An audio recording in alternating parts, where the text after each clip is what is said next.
ഒരു മുംബൈയിൽ വൈജയന്തി സത്യം വെളിപ്പെടുത്തുകയാണ് എന്ന് കാണാം. നമ്മുടെ ബബിതയുടെ അടുത്തും കൃഷ്ണയുടെ അടുത്തും സഹായ അഭ്യർത്ഥനയുമായി എത്തിയിരിക്കുകയാണല്ലോ നമ്മുടെ വൈജയന്തി.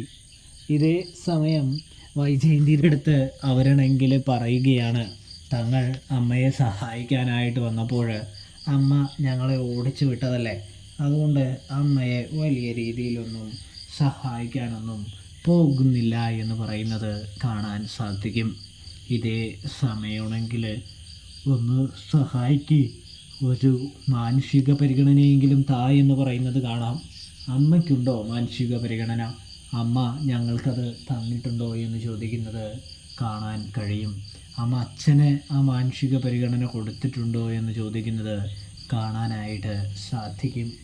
ഇതേ സമയമാണെങ്കിൽ നമ്മുടെ വൈജയന്തി ആണെങ്കിൽ അധികമൊന്നും പറയണ്ട, നിങ്ങൾ വന്ന് സഹായിക്കുക എന്ന് പറയുമ്പോൾ ഞങ്ങൾ സഹായിക്കാമെന്ന് മക്കൾ പറയുകയാണ് എന്ന് കാണാൻ കഴിയും.